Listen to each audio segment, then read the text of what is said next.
was a long week that capped off a long wait. This driver, a consistent Winston Cup winner, had not visited victory lane in his last 14 starts. But all that changed this past Sunday in Pocono, Pennsylvania. After arriving at the track at the end of a 1,700-mile motorcycle odyssey, this driver dominated in winning at one of America's most unique racetracks, and in so doing, continued the winning tradition that is his family's legacy. And tonight, you get to meet Kyle Petty, driver of the mellow yellow Pontiac, on This Week in NASCAR. And now, here's the host of This Week in NASCAR, Eli Gold.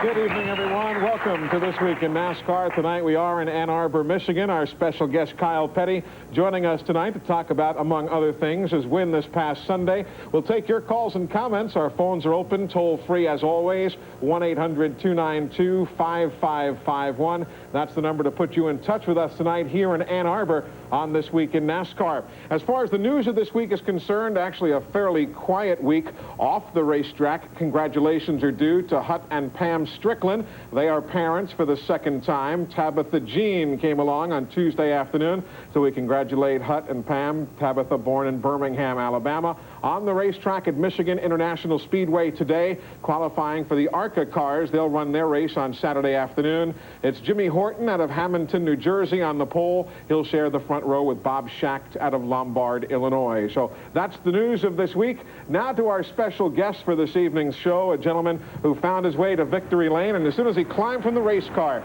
he had that videotape camera going to take pictures of the other people taking pictures of him. Kyle, it's great to see you, and a heck of a way to cap off a very unusual week for you. Yeah, thank you. It was a fun week. We had a good time. We left, I guess we left Charlotte or Greensboro, where I'm from, High Point, on Thursday before Dover, and went to Dover and ran that race, and then rode up to New York City and spent the night Sunday night, and then went to Portland, Maine, and back to New Hampshire, and back to Saratoga Springs, New York, and then back to Pocono. And he filmed everything along the way, so we had to get victory lane too. And it ends up in victory lane, which is a heck of a way to wrap up that story. Victory lane had been a little elusive, but I think it was nice to be able to bounce back as well as you had, particularly after the finishes at Charlotte, after the finish at Dover. Not necessarily your fault ending up where you did, but nevertheless, they weren't good finishes, and coming back with a win was a nice way to straighten it out. Yeah, really it was. We started out Daytona and Rockingham and Richmond, kind of like we ended up last year, pretty good. Mm-hmm. We led parts of the races. We felt like we could run up front. We felt like we had a shot at winning some of those races. Then all of a sudden we went through a stretch where we run second or third or fourth, but we really didn't have a shot at winning the race. We weren't strong enough to win those races. Then Charlotte was just like, we didn't show up. They said they were having a race at Charlotte, and we went somewhere else, I think. I don't know what the problem was, but to go to Dover and run as good as we did and then come back to Pocono, we were very pleased. We've got folks already on the phone line. Cindy is joining us from Irwin, Tennessee, a caller watching on Sports South tonight. Hello. Good evening, Cindy. How are you? I'm fine. Your question for Kyle. Congratulations on your win Sunday. And I just want to know, I've got a friend here that wants to know if you know the last time your father led a lap before the Pepsi 400 last year. Do I know? I would. No. Might have been one of the races. I don't know, and I don't care. No. Just kidding. Might have been one of the races at Pocono, because he ran well at Pocono. He ran really well at Pocono, both races. Yeah. And I mean, that was a place that Daytona's always been a place you could take Richard Petty in a shoebox, and he was going to run good. It didn't make any difference. And Pocono was always one of his favorite places. So I really don't know when it would be. Jim from Fall River, Massachusetts, watching on the New England Sports Network. Good evening. How you doing, Eli? Great show. Thank you, sir. How you doing, Kyle? Just fine. Kyle, I got a little story to tell you, then I got a question. All right, man. 21 months ago, I had a baby. It was a boy. We thought we were going to have a girl, and we had no name for him, so we named him after you. That's good. And his name is Kyle Anthony. Hey, you could have named it Kyle if it was a girl, too. That would have been all right. There you go. That's true. The question is, I have a couple of things to send you. Where can I send them? Send them to Sabco Racing. It's 5901 Orr Road, Charlotte, North Carolina. Okay. I don't know what the zip code is. You, at last report, didn't have a fan club. Is that still accurate, and why not, with all the fans you've got? I don't know. Everybody's got a fan club, and I guess I grew up and my father had a fan club, and I always had such a big fan club. And I think racing's changed since then. You know, it used to, the fan clubs were, and the reason my father had a fan club was so he had the fan club conventions and we had different things and the fans would come and meet him. But now it's just like we're sitting here talking before. You know, this week I've been from Hershey, Pennsylvania to Greenville, South Carolina, Columbia, South Carolina, Atlanta, Georgia. You make appearances so many different places that the fans come out and meet you anyhow. Right. So why soak the fans for another 15 or 20 bucks to carry a card in their pocket that says they're a fan club? They buy the t-shirts, they buy the hats. They're fans of Winston Cup racing, whether they're your fans or Dale Earnhardt or Harry Gant, it doesn't make any difference. So I just never got into it. Good approach. Kyle Petty joining us tonight. Again, our phone lines are open. If you'd like to join us, 1-800-292-5551. This Week in NASCAR Tonight is live from the home of the Wolverines, Ann Arbor, Michigan. We're coming right back for more of your calls. Stay with us. The Harleys working up Route 9, exiting Dover Downs towards the bridge there that crosses the river, and route up towards your first pit stop of the trip. And the fans seem to follow you along. I tell you what, it was amazing. We traveled Sunday night and all day Monday on the way up through Connecticut, Massachusetts, on up into Maine, and I was amazed at the fans in that part of the country that come down to the Dover race. I mean, there were guys that had traveled, you know, we were traveling 600 or 700 miles out of our way, but these guys had traveled a long way just to see a race. And I'll have to say I passed more Bill Elliott fans going up the highway than I passed anything. Now, it was close. Kind of listen carefully. Kyle drops back and tells his riding companion something in Connecticut. Exit 10 in Sanford, Connecticut is the headquarters of World Wrestling Federation. And obviously, I couldn't get him to stop. I had to run and catch him. See, we're cruising up the F95 here, and right off the side of the highway is the headquarters for the WWF. And I wanted to stop and have my picture taken in front of the building. sure, but they wouldn't let But it they go. couldn't stop. That was quite a trip. Let's get right back to the phone lines. Kyle Petty is our guest tonight. Dave in Front Royal, Pennsylvania, or rather Front Royal, Virginia, joining us, watching on Home Team Sports. Hello. How y'all doing? Good, thank you, sir. Hey, Kyle, I was wondering what your first personal vehicle was when you were a teenager, and then also, do y'all run thermostats in the engines, or if you do you run, say, a different temperature thermostat for different weather conditions and such? No, we don't run a thermostat. You know, it's just a direct gauge that, and it depends on whether you pick up the temperature in the head or in the manifold or out of the straight into the radiator. So there is no thermostat that regulates anything. The first vehicle I had that I drove to school for, I don't know, for I guess part of my sophomore year and my junior year. I drove a 1950 Plymouth.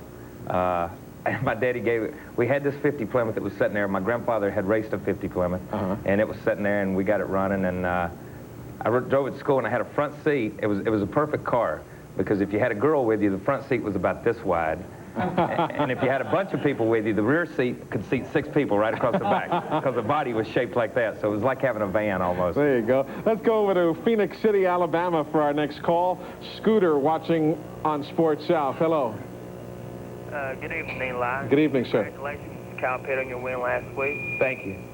I was just wondering if you could enlighten me on how, like, Rusty Wallace has been doing bad, but how he gets more money than some of the people that finish ahead of him. How do they do the money situation? How do some drivers that finish way low still get more money than the top 10 drivers? They explained it to me that they pay for the better-looking drivers. That's so I guess Rusty's better looking. No, the way it is Rusty's a past champion, and Rusty won races last year, so he's on the Winner's Circle program. And I know you've been through this on this program a million times, and I don't understand the way a lot of the programs work. But there's a Winner's Circle program for the top 9 winners each year, plus 2 open spots.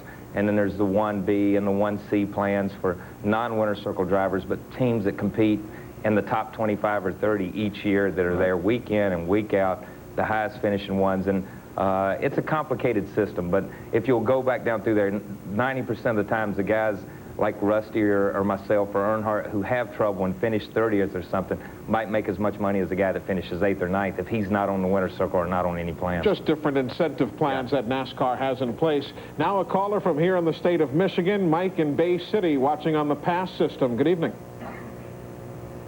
I got a question, and congratulations, Kyle, on your win last weekend. Thank you, sir.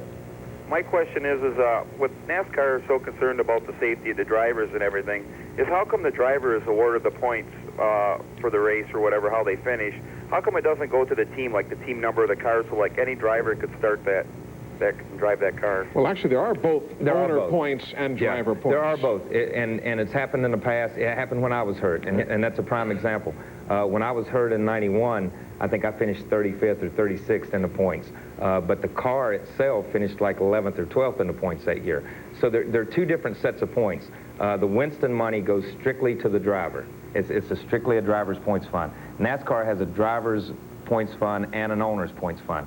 And it's not as much as what the winners or what the Winston money puts up, but Winston sponsors a series, so there is that point system there. But yeah, it'd be complicated, and it would get into a lot of different things if they did it any other way. We're going to continue with Kyle Petty. More of your calls as soon as we come back. But right now, as we break away, let's look at the Winston Cup point standings, 1 through 10, as we head into Sunday's Miller 400. Take a look. We're coming right back.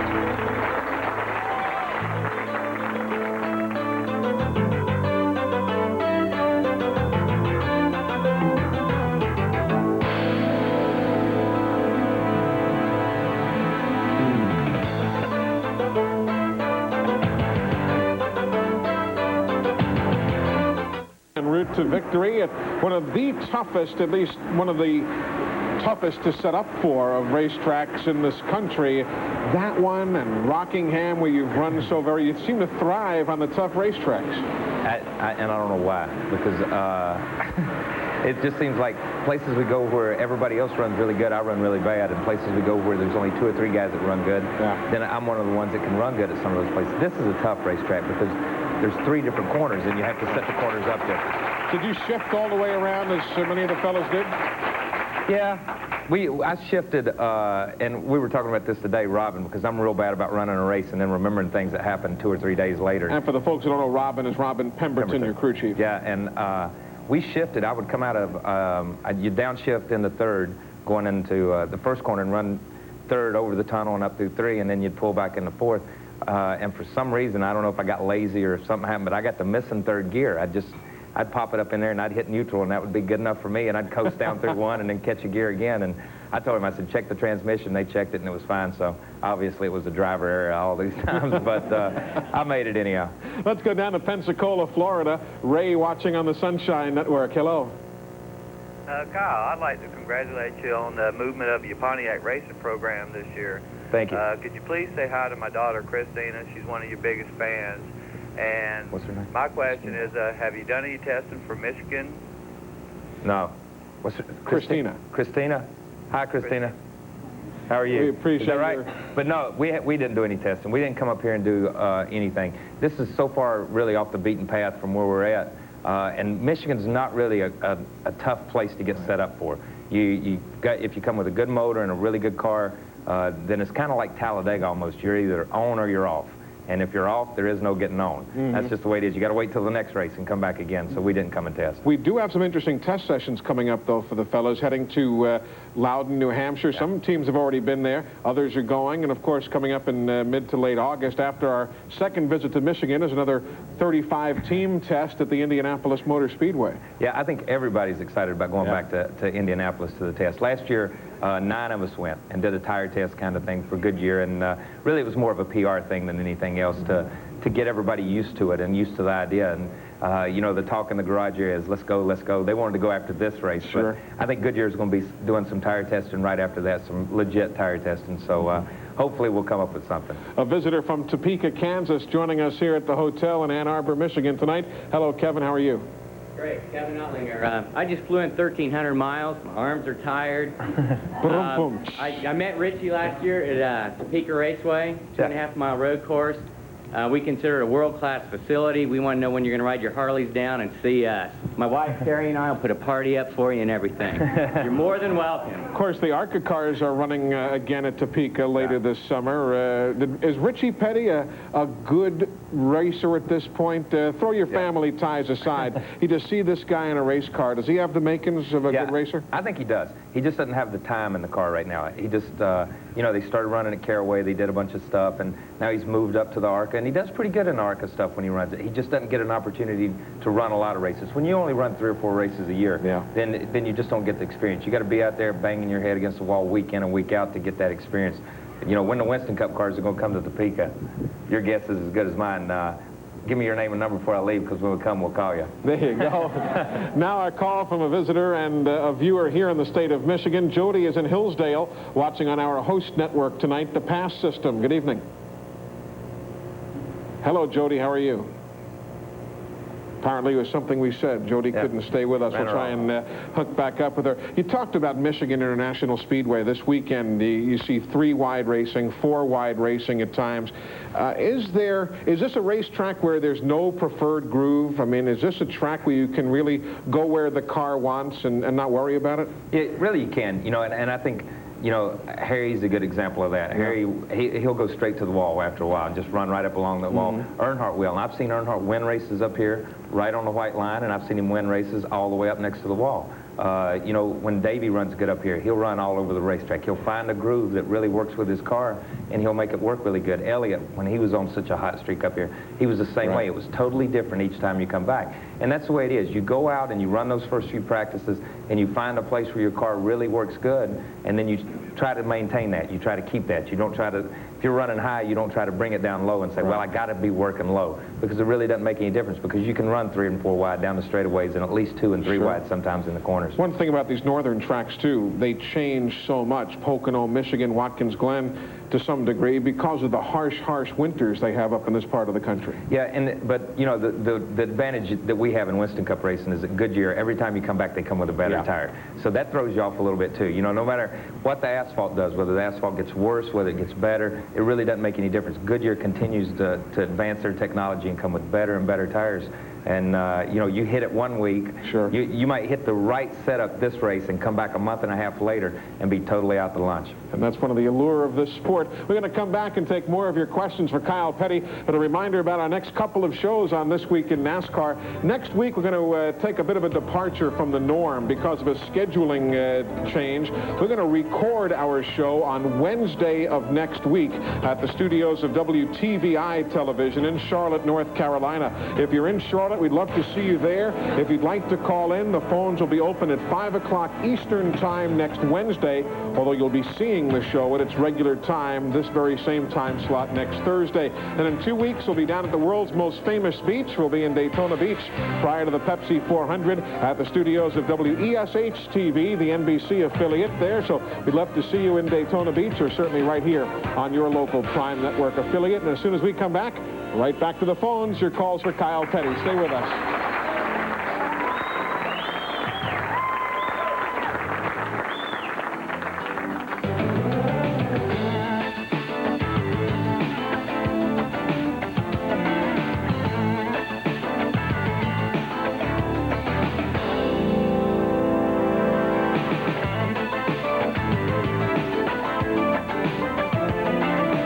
Knows so very well. A Busch pole there earlier this year, and a fine run going until a mid-race problem, but you've got to be excited about heading back for the Pepsi 400, I know. Yeah, I tell you what, I think everybody gets excited about going to Daytona, whether it's February or July.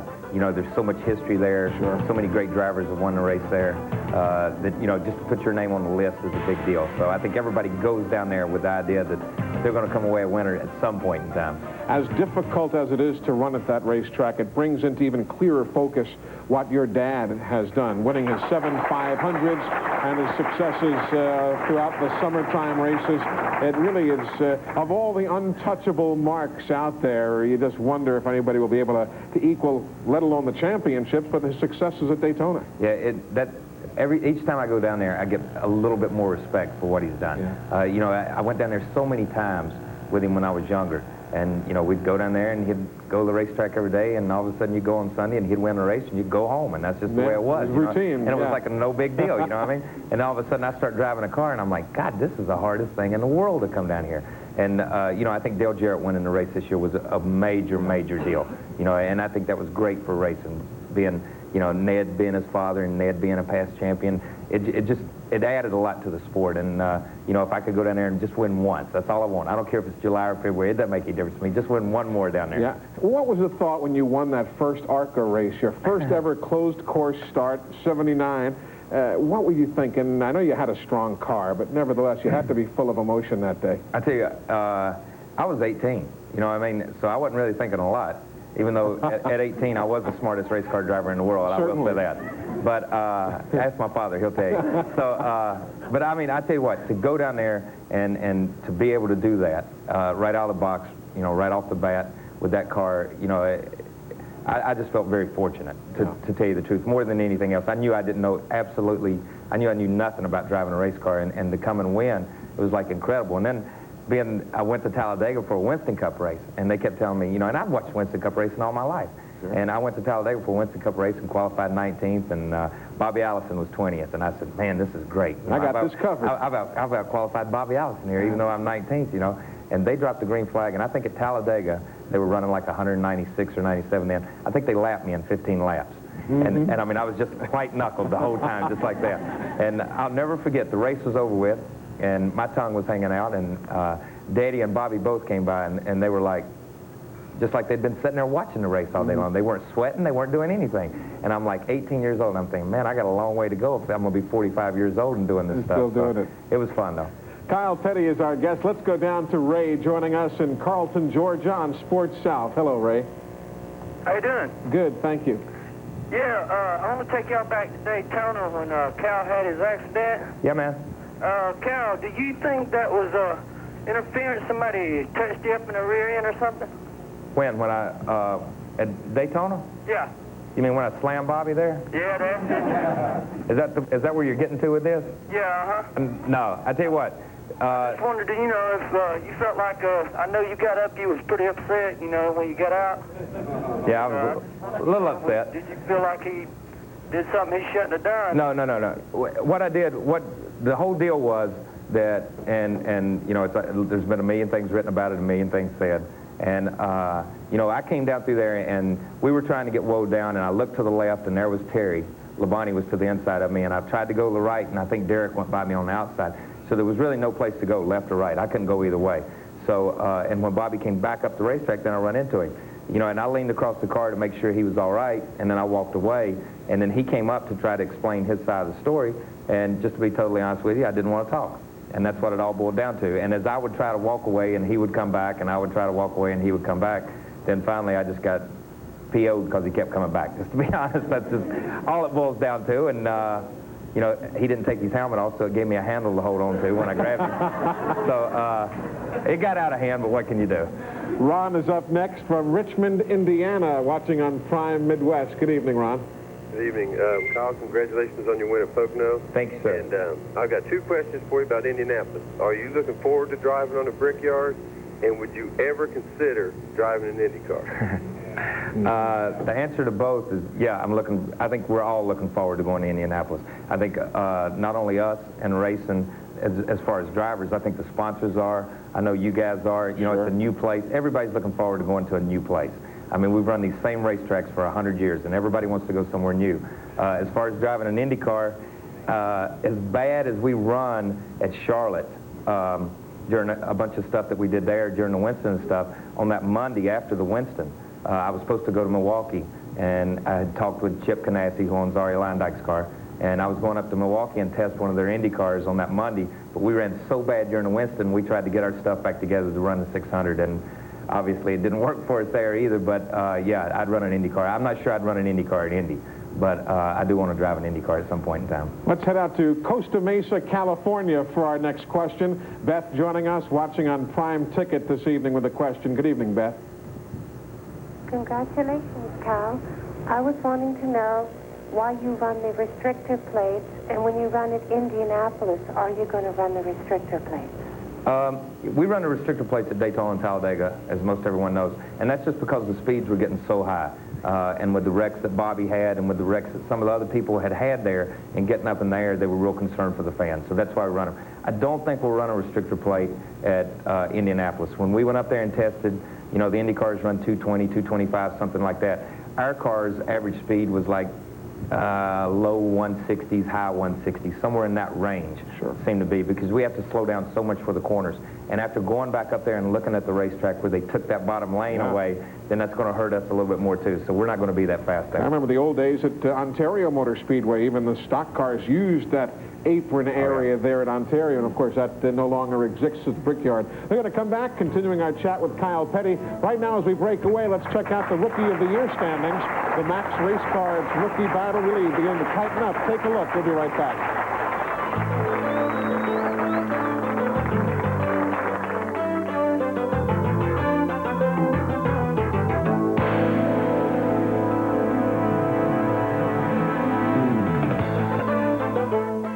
Look into your car's future and you'd use T-Plus engine treatment to keep it running like new. T-Plus, the engine treatment with the extra protection of DuPont Teflon. Eliminate shake, rattle, and roll in the back of your vehicle with Load Hugger. Fits all makes and models of cars, trucks, vans, and sport utility vehicles. Load Hugger cargo nets. Tune up your car, Tom Smothers. Tune up your car today. Take it, Tom. With spark plugs from NGK. The laboratories of 2001 announce a major breakthrough in auto protectant technology, Formula 2001 Super Protectant. Its advanced SunStop formula helps protect against the sun's UV rays, extreme temperatures, and moisture, which cause fading, drying, and cracking. What's more, independent lab tests prove Formula 2001 provides a more brilliant, longer-lasting shine than Armor All on vinyl and leather. But what if your car's surfaces are already faded? We went to the Arizona desert to put Formula 2001 Super Protectant to the ultimate test. Watch what happens to UV faded vinyl, rubber, even dried faded leather. Get the new standard in automotive protectant technology, the one with 50% more active shining ingredients than Armor All. Formula 2001 Super Protectant with a fresh leather fragrance. And for the unique demands of tire care, get new Formula 2001 Tire Foam and Shine. Just spray and walk away. Get 2001 at these fine stores. Spending time with Kyle Petty tonight. He in car number 42, the mellow yellow Pontiac. Your short track program there ahead of Kenny Schrader at North Wilkesboro. Short tracks have been not all that shabby. No, we've been really, really good on the short tracks. You know, I guess we went to, if you consider Richmond a short track, then we went up there and we ran second to Rusty all night, and we gambled trying to beat him and ended up fifth. You know, Wilkesboro we were second. Martinsville we run second most of the day. A lot of the short tracks, Bristol we ended up third or fourth, I guess, somewhere like that. So even going back in the last year, the second half of last year and these years, the first of this year, I don't think we've run any worse than fifth on a short track in the last year or so. What turned it around? I guess the second race at Richmond last year when Rusty ran as well as he did, that kind of was the rebirth for Pontiac, or at least you can trace it back to that day. What happened? What was the change? What did the guys in Pontiac do to give you a better race car? What did the teams finally hit on? How did this all happen? I tell you what, it was real funny. GM reorganized, as most everyone knows now, and with their MTG group. And to be totally honest with you, all the Pontiac drivers felt like red-headed stepchildren just left out in the cold over here. They felt like, because most of the guys in the MTG group are Chevrolet guys. So, you know, we all got together and started working a little bit closer together. We went to Talladega, took our car, and Rusty took his car. Michael went with us, and Michael drove my car. Michael drove Rusty's car. Rusty drove my car. I drove Rusty's car. And we did some stuff, aerodynamically and some stuff, and that's where basically where our nose and stuff came from this year. So we really got to working a whole lot closer together, and all the Pontiacs started running a little bit better. This year, right out of the box, Rusty started running good, and it's taken some of the other teams like ourselves and Michael's and Rick's and Kenny's a little bit longer to get going with the new nose and stuff, but I think we all just started working together more as a team effort for Pontiac, and it's helped a little bit. Been the best start we've seen for Pontiac in many, many, many years. Now to Doug watching in Knoxville, Tennessee on Sports South. Good evening, Doug. I'd like to say hi, Kyle, that you ran a great race Sunday. Thank you, sir. And I hope you do it again this Sunday. Yeah. And I'd like to ask, if it came down to a last lap shootout, who would you fear most this Sunday? There's about 40 of them out there. Exactly. I think once you get to this level, man, everybody's good. And that's the deal. You know, it doesn't make any difference. And a prime example is, you know, we're running last week, and you're in that situation, and I got Earnhardt a lap down, and I did not want Earnhardt to get back in the lead lap. You give Earnhardt 20 laps and a little bit of breath, and he's going to win a race. That's just the way it is. But you know, I think it gets down to the end of the race, and we're all racing, you know, and then you got Strader and Harry and those guys, and all of a sudden Ted Musgrave jumps up in there, and I mean, he comes from 6th or 7th, passes Davey on the last lap, and I mean, you know, so when you've got guys that you're really not used to racing like Ted and guys like that are going to put a move on you on the last lap, then you got to be afraid of everybody out there. I was listening to the NASCAR radio during our radio broadcast, had our own broadcast in one ear, and I was listening to NASCAR in the other, and one of the drivers, who shall remain nameless, asked his crew chief, who relayed the message to a NASCAR official, would you please ask the 55 car to get out of the way? Ted Musgrave, and the NASCAR official said, well, since you and he are racing for position, I don't think it would be appropriate. Sometimes you just don't realize how well some of these folks are doing, and it's good to see Ted Musgrave along. I want to welcome those of you now joining us in New York, New Jersey, and Connecticut. The New York Yankees winning as they beat the Minnesota Twins in extra innings tonight. Good to have you folks along. You're here with us in Ann Arbor, Michigan. Kyle Petty is our special guest, and you're here also to check out his career statistics just in time for us to break away. So all of you stick around. We're coming right back. More of our calls right after this.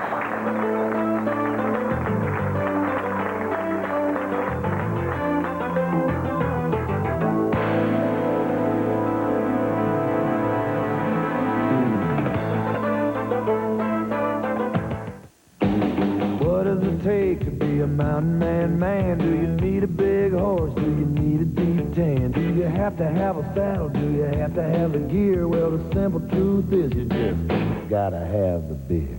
Bush beer, an easy drinking Bush Light. Have you got what it takes to be a mountain man? What does it take to live a mountain man's life? Get the smooth Bush beer is a drinking Bush Light.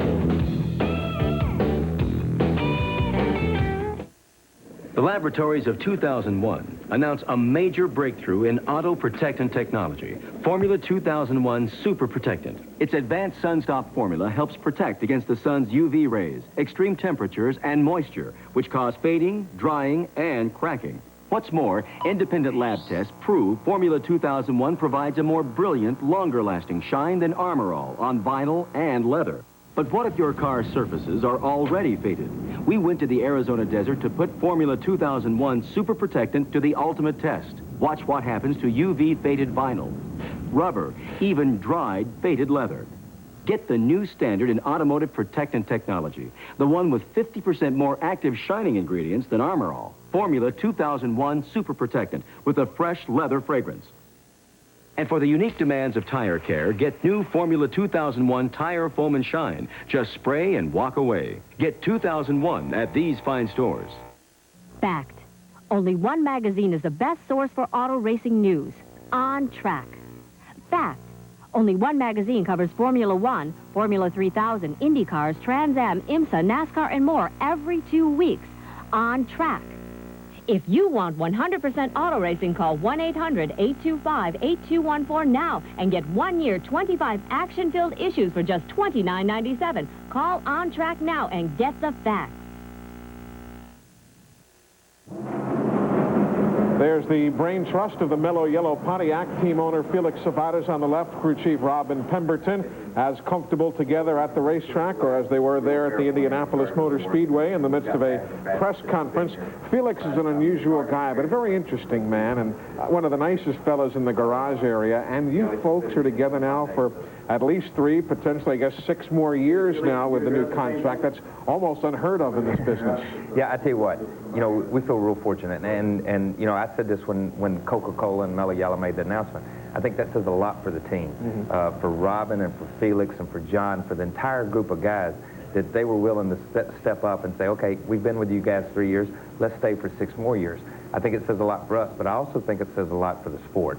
I think the sport itself has grown to a point where companies like Coca-Cola, the Procter & Gamble companies, the new companies that are getting into it are saying, hey, you know, this is a sound investment, this is a good place for us to spend our advertising dollars, and hopefully a lot of other companies will follow Coca-Cola's lead. Let's head down to Daytona Beach, Florida now for our next call. Mike watching on the Sunshine Network. Good evening, Mike. Good evening. Kyle, hello there. How are you? Just fine. Congratulations on your win last week at Pocono. Thank you. Excellent. Looking forward to seeing you in Daytona in July. Could I get you to say hello to Jimmy, my little brother, real quick? Hello, Jimmy. How are you? Question for you. We see, as race fans, posted figures, yearly earnings, gross salary, gross everything. We see money. We see, is that driver's earnings? Is that driver and crew? What is that? Well, the numbers that are released are overall team earnings, but without getting too personal with anyone, there are percentage bases that everybody works on. Some fellows are on larger retainers, more percentage and so on. You're not a tax man, are you? No, I don't think he is. Yeah, okay. As long as he's not a tax man, then I'll tell the truth. Yeah. No, you're exactly right. No, that's a lot of different things. You know, the money you see is not always indicative of the money that you receive. You know, because it's the same old deal, and you've talked about this before. To win a race and to max out on a race, you would have to run 3 different kind of manifolds, 3 different kind of carburetors, 3 different sets of shocks to get all the money that's on the entry blank. And they just print whatever it says at the top of the entry blank. That's all that newspapers print. So, you know, if it says 50,000, then your real take might be 40,000. Then that goes to the team, and then the team divides it between the driver and the team. And it's complicated, and it's worse than what the bonus structure is for NASCAR, basically. Spending time with Kyle Petty tonight, driver of the Mellow Yellow Pontiac. We're going to come right back to take more of your calls. This weekend, of course, the Miller 400 at Michigan International Speedway. Take a look at some of the interesting notes about this weekend's race. We're coming right back.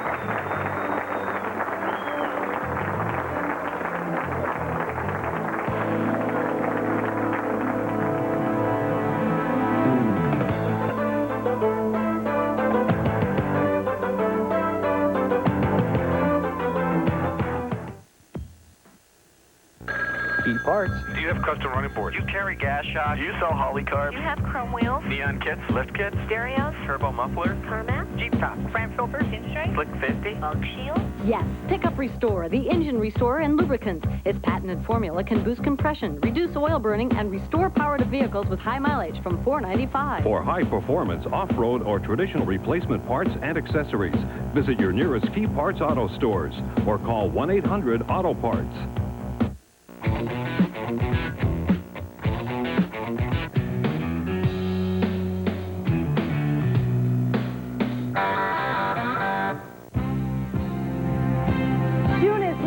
Red Sox are up against the iron of the division. Stay with NESN Sports Desk, the morning edition, as we bring you all the action while the Sox look to make their move in the AL East. Sports Desk will also keep you up to date on the rest of the scores from around the Major Leagues, including those late-night contests from the West Coast. The NBA Finals are heating up. NESN Sports Desk will bring you the thrill as the Suns battle it out with the Bulls. You can catch it all every weekday morning, anytime from 5 to 9.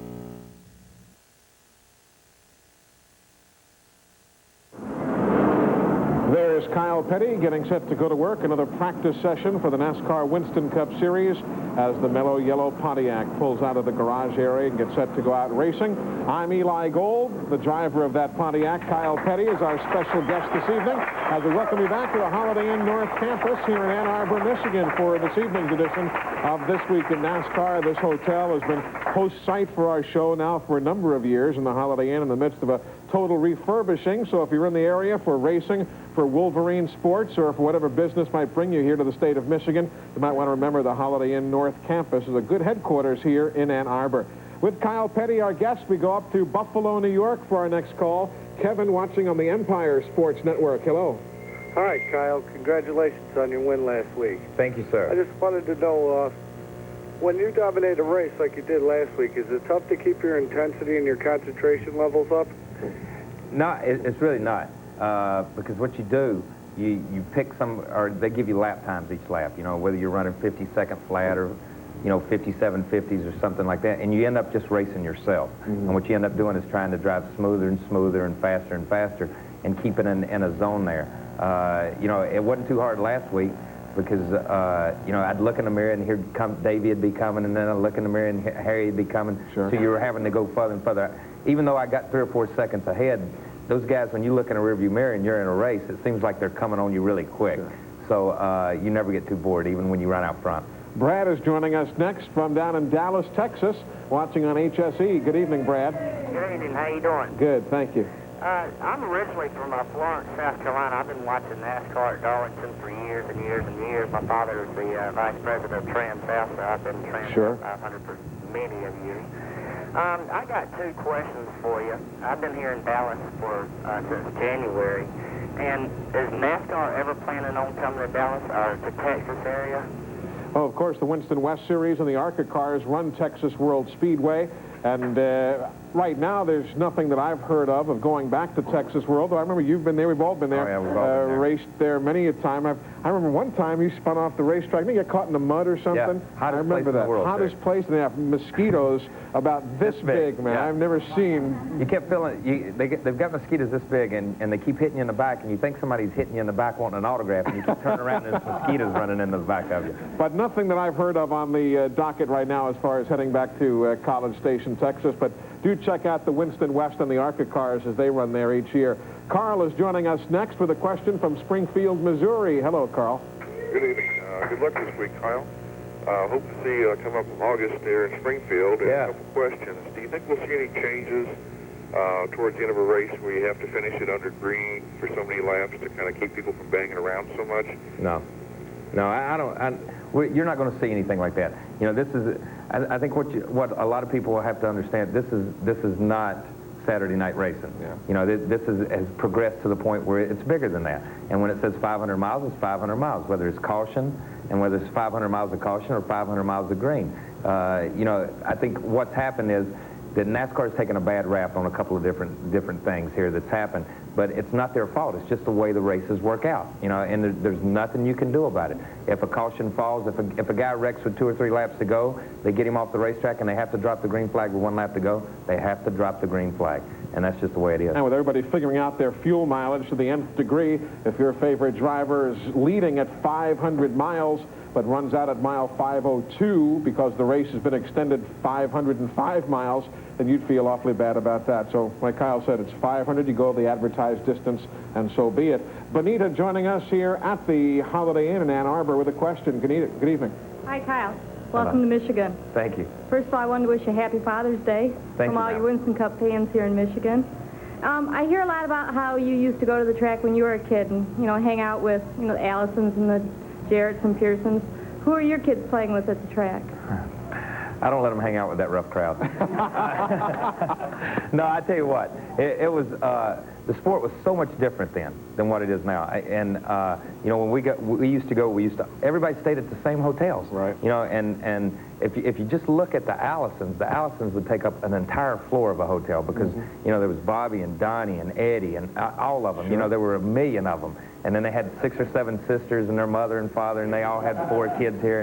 And there really are. You're from Birmingham. You know how many there are down there. Yeah. They take up 1 whole page in a phone book. Exactly right. So, you know, there were just so many of them. And the Pearsons would always stay there. And we were all the same age. And, you know, all the wives got together, all the kids got together, everybody traveled together. But I think the sport has just gotten so much bigger now and it's almost a sad commentary on the sport. I know the fans pay a lot for tickets and stuff like that. And what happens is that grandstand seating and different things are so expensive that a lot of the racetracks have taken out family areas. You know, we take our kids to the racetrack or whatever, and there is no family area anymore. When we were kids, there were paddocks here, and there were paddocks there where the drivers pulled in, and all the kids and all the families stayed in one place. There's not a place like that for drivers' families anymore. You're forced to take them into the garage area, and in the garage area is where we work, and that's not a place for kids, and that's not a place for families. And it's sad to say that the sport's outgrown that part of it almost, but it almost has. Kyle Petty is with us this evening, driver of the Mellow Yellow Pontiac. Again, a reminder about our next couple of shows on This Week in NASCAR. Next week, a bit of a change in our schedule. For only the first time ever, we're going to have to record the show on Wednesday night of next week. We'll be at WTVI Television in Charlotte, North Carolina. We'd love to see you there in person, those of you watching us this evening in the Queen City. Or if you'd like to phone in, next Wednesday at 5 o'clock Eastern Time is when we'll be recording the show. You'll see it, however, at its normal time slot on Thursday of next week.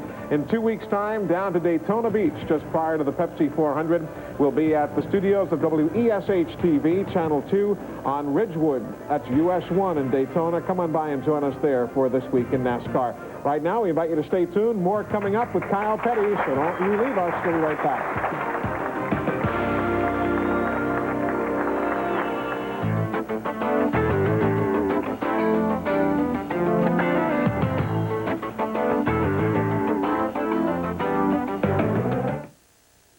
Mother of 3 growing boys who can sink a sub sandwich in 2 minutes and wipe out an entire wardrobe in a matter of days. I really have to watch the family budget. So, what sold me on a 93 Chevy Lumina was that I bought it at a 92 price. And that saved me around $1,900 over a Ford Taurus. Plus, the Lumina gives me lots of room and front-wheel drive. And the $1,900 I saved, whoa, that's a lot of subs. Call 1-800-CABLE-ME today and ask about our 2-for-1 premium service offer.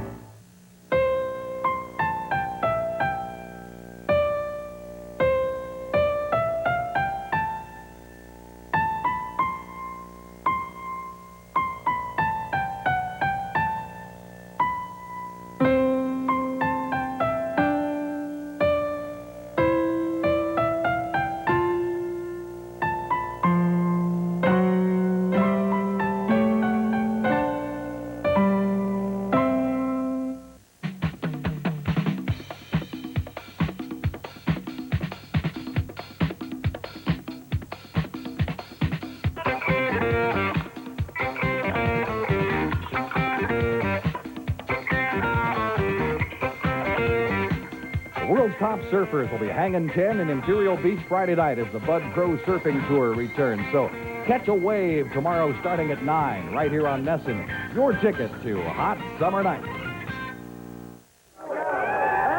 There's the view that Kyle Petty had from Victory Lane this past weekend. He had that video camera going, taking a look at everybody else, taking a look at him as we welcome you back to This Week in NASCAR. Linda joins us on the phone lines now. She's watching on the Madison Square Garden Network tonight in New London, Connecticut. Hello. Hello. Hi, Linda. How are you? Hi, Kyle. Hello, how are you? I got a question for you. Watkins Glen or Loudon, New Hampshire, you can have any autograph sessions going on up there? Yeah, I know at Watkins Glen, since we were fortunate and won a race last year, that there's a couple of things we have to do up there. You know, just there's a breakfast one morning, and then there's something in Watkins Glen, in the town of Watkins Glen there's something that I'm supposed to do. As far as Loudon, New Hampshire, excuse me, I think we're doing a lot of different stuff because that's a new racetrack. Yeah. And Mellow Yellow has been trying to edge their way into the Northeast up there. Boston's a big market for them, and Boston's only an hour and a half south. So I'm going to be doing a lot of appearances up there. And like we always tell everybody, best thing you can do is just to consult the local newspapers up there, radio and TV stations, because anytime there's a Winston Cup driver making an appearance, it is well publicized, and I'm sure with Kyle's situation it'll be no different at all. We do want to take a quick mention here about a contest that we've got going on here on Prime Network and This Week in NASCAR. Over the course of the next number of weeks, we've got a chance for you folks to win a trip to Pocono International Raceway the next time the Winston Cup cars head there in July. And 3 finalists will be going to Pocono. 1 will also have a chance to win a Winnebago. And if you can pick the top 3 finishers in the race there, if you're one of the finalists, you'll win $1 million. It's all part of the Champion Spark Plug Mountain Magic Sweepstakes. To enter, we just need you to take the side panel from a box of Champion Spark Plugs, or just write the words Champion Spark Plugs on a 3x5 card. Send it in to the address you see on your screen right there, postmarked by the 25th of this month. And again, there'll be 3 different finalists in the contest, and everybody has a chance of those 3 finalists, that $1 million or that $50,000 Winnebago. We've drawn our first finalist already from all the letters and entries that have been sent in, and our first winner is from Borger, Texas. Leslie Durr joining us this evening on HSE. Leslie is with us on the phone line, we understand. Good evening to you. Yes, sir. How you doing? Very well, thank you. And we understand you're our first finalist on the way to Pocono, and hopefully you'll be able to see maybe Kyle Petty in Victory Lane next time we get there again in July. You have a question for Kyle tonight? Well, I sure do, but before I get started on my question, I have to get my girlfriend off my back. And so Kyle has to say hello to Jude. Hello, Jude. How are you? Now get off his back a minute and let him ask the question. Okay. Now we got that out of the way. All right. Kyle, do you really think that like your Harley and your race car, and his race car after a period of years, do you feel more like a job, or is it still an adventure like your Harley? You know what I'm talking about? Yeah, I know exactly what you're saying. It's not a job. If I ever had to get a real job, I'd quit. I don't know. I couldn't work a real job. That's why I drive a race car, so I don't have to get a real job. I think that's what it is. I tell you what, racing is a sport, and it's a business. but it's something that you do that if you don't love it, it's just like you, with all the traveling you do and everything you do, there's so much more involved in it. If you don't absolutely love it with every part of your being, then you just don't do it. And that's how simple it is. And, you know, every time you get in a race car, it's different. Every race is different. Every practice is different. Every time you show up, it's different. And so it's exciting every time you go to the racetrack. Same racetracks, but certainly a different set of circumstances each and every time out. We're going to come right back and wind things down with Kyle Petty, so do stay tuned. We're coming right back. This week in NASCAR has been brought to you by Kendall Motor Oil. Pour in the protection. By the Heartbeat of America Chevrolet and your local Chevy dealer. And by Smooth Busch Beer and easy drinking Busch Light.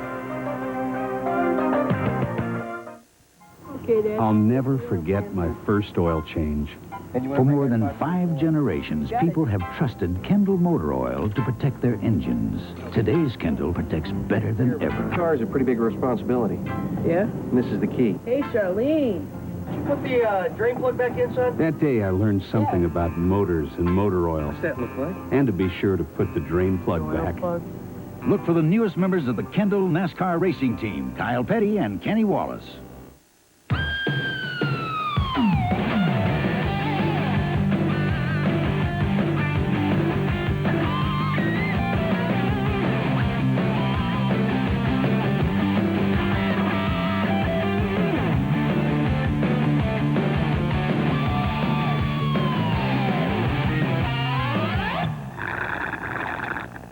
The new Camaro.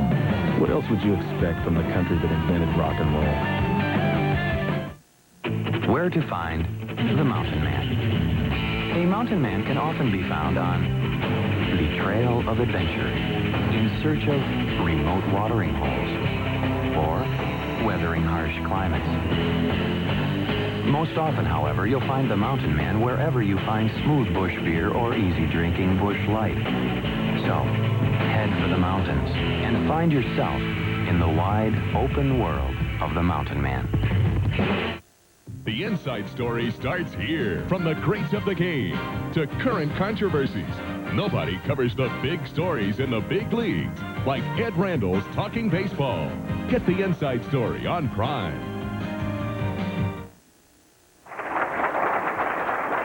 From Ann Arbor, Michigan this evening with Kyle Petty. I'll tell you, at this stage of the season, still very much within shouting distance of a Winston Cup point title. I tell you what, we're a whole lot closer at this point in the season this year than we were last year. You know, going into May, we were 450 or so points out, and we're only 250 out now, so it's been a better year. Kyle, the best to you. Thanks for joining us tonight. We appreciate it. Thank you. Kyle Petty, driver of the Mellow Yellow Pontiac, our special guest tonight. Again, remember, next week, we'll be taping our show Wednesday evening in Charlotte, North Carolina at 5 o'clock Eastern Time.